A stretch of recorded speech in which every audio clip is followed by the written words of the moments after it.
Nagulat ako nung tumawag sa akin si Mars. So, tinatanong niya kung pwede ba daw siyang bumalik. Kasi syempre, yung sa last upload kasi, ang sobrang daming taong nagalit sa kanya. And parang gusto niya raw ipagtanggol yung sarili niya, gusto niya raw ipakita na mabuting tao siya. Masaya ako na sinagot ni Mark yung tawag ko kasi dun sa reality show na in-upload, hindi ko malang nabigay yung side ko. Hindi ko malang naipakita yung totoong ako. Hindi ko malang na-explain kung bakit ba ganun yung mga actions na ginawa ko.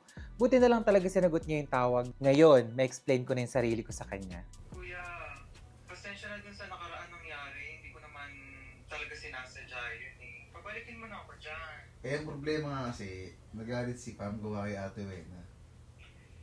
Eh, kasi siguro nabigla lang ako dun sa ginawa ko, dun sa nagawa ko kay Ate Wena, kung ano man yun, kaya napaiyak ko siya.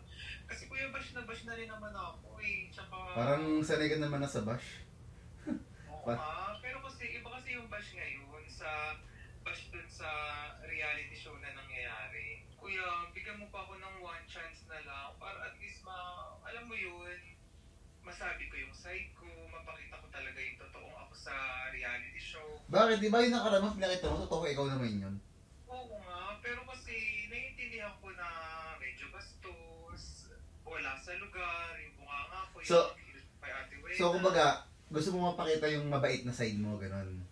Oo, para kahit papano, ma-explain ko rin naman kung sino ba talaga ako. Para kahit papano din yung mga nanonood, yung mga tao, alam din talaga nila na meron din talaga akong mabuting side. Hindi lang yung puro ganun, puro pambabash. Oo, kala ko nga good side mo yung papakita mo, kaya sabi ko sa'yo magpakatotoo ka, di ko naman alam na mga away ka pala. Sorry, kasi nabigla kasi ako eh. Oo, Susubo- may part ako ganun. Pero syempre, hindi naman lahat ng tao. So, nakaawa din talaga ako sa kanya kasi totoo lang guys. Wala talaga nagmamahal kay Mars. Kaya syempre ako, bilang leader ng Grace Family, kasi ganito akong tao eh, paano ba? Pinipili ko lagi yung mga taong walang pumipili sa kanila. Gets nyo? Kasi naranasan ko na kasi dati yun eh, na hindi ako pinipili kasi ganito. So ngayon, ayoko maramdaman ng ibang tao yon. Kaya siguro natataka kayo, pa si Mike walang kwentang leader, bla bla bla. Ganun kasi naawa kasi isipin nyo, walang taong nagmamahal sa kanya dahil sa ugali niya. So ako gusto ko na kahit ganun siya, tutulungan kita magbago ka, andito ako para sa'yo. Kaya naisip ko, nabigyan pa si Mars ng isa pang pagkakataon. Susubukan kong Marsa, susubukan kong kausapin si Pam sa part na yan, tsaka sila. Tingin ko naman mapipilit ko naman sila kasi medyo humupa na naman yung sitwasyon ngayon. Pero Sabihin mo, ano, ikaw, baka ayan ka, papasok na ng mga ito, tapos kung ano-ano na naman gawin mo dito. Hindi na, promise. Ayusin ko na talaga yung ugali ko, makikisama na ako, hindi na ako... Tandaan mo kasi, Mars, ganito kasi ang buhay. Masaya ako kasi nagpapakatotoo ka, pero sa akin kasi, sa buhay kasi, mayroon tayong tinatawag na adjustment. Kumbaga, hindi pwedeng ikaw lang yung pakikisamahan, dapat marunong ka rin makisama. Hindi all of the time, ikaw yung tama. Minsan, tanggapin mo dapat na may mali ka. Eh, hindi, most of the time, na parang mataas ang tingin mo sa sarili mo. Kasi tandaan mo, ang mapagmataas ay binababa, ang mababa ay tinataas. Ang pang babae tinataas, tandaan mo yun, ha? Totoo naman yan, kuya. Alam So mo, ngayon, willing ka nang mapakita na mabait ka talaga. Makikisama ka na dito. Si Ate Wena, hindi mo na utos-utusan. utusan ko pa rin si Ate Wena, pero pipilitin kong maging maayos na sa kanya, gaya nga ng sabi mo na nakaraan sa napag-usapan natin. Hindi ko na siya tatawagin yaya, tatawagin ko na siyang ate hanggang makakaya ko. Sila Pam, sila Bay, yung mga tao sa bahay, yung lahat si Ate Wena, papakisamahan ko na sila. Hindi ko gaya nung unang pasok ko sa bahay na parang arugante ako, na parang Sige. alam mo yun, ako yung may-ari ng bahay, ako yung nagpapasahod. Tsaka gusto ko rin mag-sorry sa kanya sa inasal ko kasi alam ko naman talaga na hindi talaga maganda. At alam ko talaga na may pagkakamali rin talaga ako sa sarili ko. Sige. Ako nang bahala. Sige. Kakausapin ko sila ngayon, papamiting ako. Tapos Sige, sabi ko. kuya, hintayin ko. Basta tatawagan kita. Kaya sige na. Bye Mars, bye. Ayun, nag-usap kami ni Mark. Sa totoo naman talaga, mabait naman talaga ako. Alam kong naiintindihan niya yung side ko. Alam kong naniniwala siya sa kabutihan na meron ako sa puso ko. Alam kong alam niya na hindi naman talaga ako to. Alam kong alam niya, nakikita niya yung kabutihan na meron ako sa puso ko. Kaya ayun, binigyan niya ako ng chance na bumalik sa bahay niya. Pagkatapos kong makausapin si Mars, nagpa-meeting agad ako. Kasi sobrang naawa talaga ako sa kanya. Para sa akin, lahat ng tao deserve ng second chance. Naawa din naman ako kay Mars nung tumawag Ano shade ang lipstick? Hoy, guys! Ba't ka naman naawa? Ano kakaawa? Ano shade? Banana. Banana shade. Tumawag sa akin si Mars kanina, like 5 minutes ago, nagkausap kami. So, umiiyak siya, sobrang umiiyak siya, tapos halos maano na yung puso ko sa pag-iyak niya. Eh, naawa din naman ako sa tao kasi parang pinopen niya kasi hindi raw napakita yung good side niya, nagsisisi raw siya sobra kay Ate Wena, bla bla bla. Joke lang. Eh di, our conversation. Oy! Ay, Paano kung gara ng mga pinagsasabi? Si Mars ba naman topic?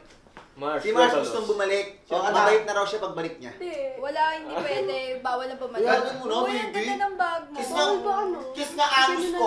second chance. Oh, Rape.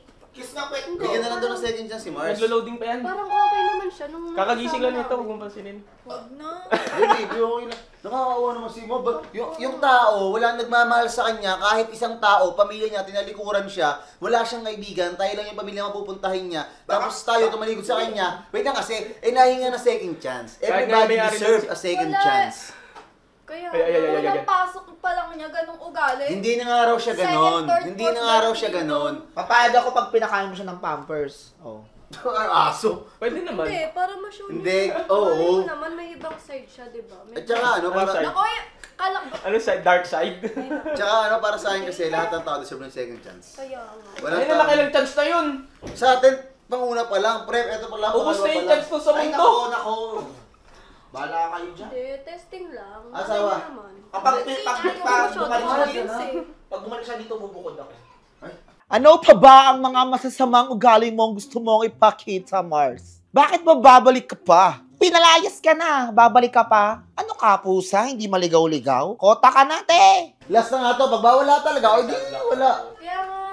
Grabe naman ha. Second chance. Oo, napakatigas yun naman. Grabe naman kayo sa tao. Hindi ako naniniwala. Lahat ng, wala, guys, eto ito Para sa lahat, hindi ko siya ano, wala siya. At hindi ko siya tito. At hindi ko siya tito. Sige guys, eto lahat, Lores, makinig ka. Lahat ng tao, meron yung good side, walang taong puro bad side. Siguro kasi si Mars, yung nakaraan, hindi lang siya, nahihiya pa siya ipakita yung good side niya, kaya mo ang bad side. Ba't may mapakita ang good side? Ano yung plastic? Dapat una pakitang tao mo. Kaya nga, hindi nga.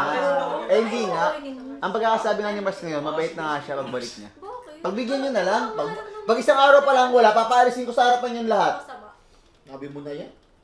Oo. Sinabi ko, pero pinalis ko talaga. Ngayon, last chance niya na to. Pagbigyan na natin. Yo, hindi pwede. Umayos ka na. Hindi, yun nga naman.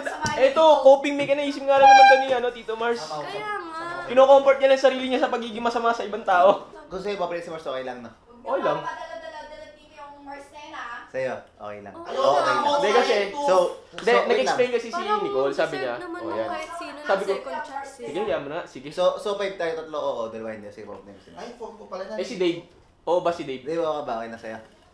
Ayoko dun eh. Umuha ka dapat. Para mas lang mga oo, okay lang. Sige, Okay lang, sige. go ako sa isang Goat kondisyon. ka? Ano? Lahat ng sasabihin ko gagawin niya. Sige, wala dyan. Okay, sige. Okay. Sa totoo lang, ayoko nang bumalik yung Mars na yan dito. Kaso, mag-aaway kami ng asawa ko. At pinupush ng asawa ko, ayoko mag-away kami. Kaya hinayaan ko na lang.